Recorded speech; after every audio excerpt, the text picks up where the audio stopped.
Hello everyone, মাই lifestyle ব্লগে আপনাদের সবাইকে স্বাগত। আজ আমি চলে এসেছি কাতলা মাছের একটি রেসিপি নিয়ে। আজ আপনাদের দেখাবো আলু পটল দিয়ে গন্ধরাজ কাতলা। কাতলা মাছের পিসগুলো দেখুন, পেটি আছে আর এখানে ডাগাও আছে। ডাগা আমার মা খায় আর আমি পেটি খাই। তো মাছটাকে আমি এখানে ভালো করে ধুয়ে রেখেছি আর এখন মাছটার মধ্যে আমি দিয়ে দেবো একটু গন্ধরাজ লেবুর রস। মাছটার মধ্যে আমি অল্প করে একটু গন্ধরাজ লেবুর রস দিয়ে দিলাম। অল্প করেই দিলাম। এবার মাছটাকে আমি ভালো করে এই লেবুর রসটা দিয়ে মাখিয়ে নেব। আমি হাত দিয়েই মাখাচ্ছি। এবার এর মধ্যে দেব একটু হলুদ আর নুন। এর মধ্যে দিয়ে দেওয়া হলো নুন, দিয়ে দেওয়া হলো এর মধ্যে এবার হলুদ।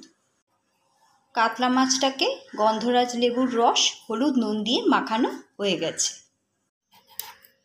এখানে নেওয়া হয়েছে দুটো আলু আর পটল, খুব একটা বেশি নেওয়া হয়নি। মা এখন পটল কাটছে। এখানে আলু আর পটল কাটা হয়ে গেছে। আলুটাকেও লম্বা লম্বা করে আর পটলটাকেও এরকমভাবে লম্বা করে কেটে নেওয়া হয়েছে। তো এটা এখন আমি ধুয়ে দিই, মাকে তো একটু হেল্প করতে হবে। কড়াইতে এবার তেলের মধ্যে কাতলা মাছটা দিয়ে দেওয়া হচ্ছে ভাজার জন্য। মাছগুলো দিয়ে দেওয়া হয়েছে, পেটির পিসগুলো। এবার এটা ভাজা হোক। মা ওদিকে মাছটা ভাজছে আর আমি এদিকে নিয়ে নিয়েছি দুটো পেঁয়াজ আর নিয়ে নিয়েছি আদা। এখন পেঁয়াজটা আমি কেটে দিই। মাছ ভাজা হয়ে গেছে। 2 পিস কাতলা মাছ ভাজা আলাদা করে রেখে দিয়েছি, কারণ মাছ ভাজা খাওয়ার মজাটা একটা আলাদাই। কড়াইতে এবার তেলের মধ্যে আলু আর পটলটা দিয়ে দেওয়া হলো। এটা এবার ভাজা হবে। আলু পটলের মধ্যে ওপর থেকে দিয়ে দেওয়া হলো একটু নুন। এবার আলু পটলটা ভেজে নেওয়া হচ্ছে। এখানে আলু পটলটা ভাজা হয়ে গেছে। তেলের মধ্যে এবার দিয়ে দেওয়া হয়েছে গোটা জিরে। এবার দিয়ে দেওয়া হয়েছে পেঁয়াজ। দিয়ে দেওয়া হলো এর মধ্যে আদা কুচি।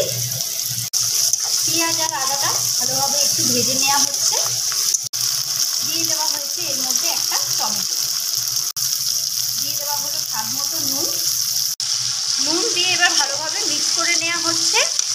এবার দিয়ে দেওয়া হলো এর মধ্যে হলুদের গুঁড়ো, জিরের গুঁড়ো, ধনের গুঁড়ো আর লঙ্কার গুঁড়ো।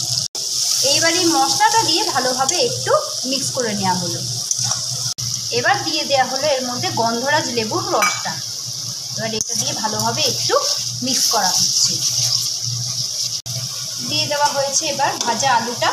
গন্ধরাজ কাতলা তাও আবার আলু পটল দিয়ে খেতে খুবই ভালো লাগে। পটলটা এর মধ্যে একটু পরে দেওয়া হবে।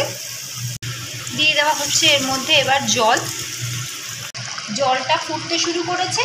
দিয়ে দেওয়া হয়েছে এর মধ্যে গোটা কাঁচা লঙ্কা। এবার এর মধ্যে দিয়ে দেওয়া হচ্ছে পটলটা। যেহেতু আলুটা একটু সেদ্ধ হতো, সেই কারণে আলুটা একটু সেদ্ধ হওয়ার পরই দিয়ে দেওয়া হলো। এবার এর মধ্যে দিয়ে দেওয়া হলো মাছ ভাজাটা।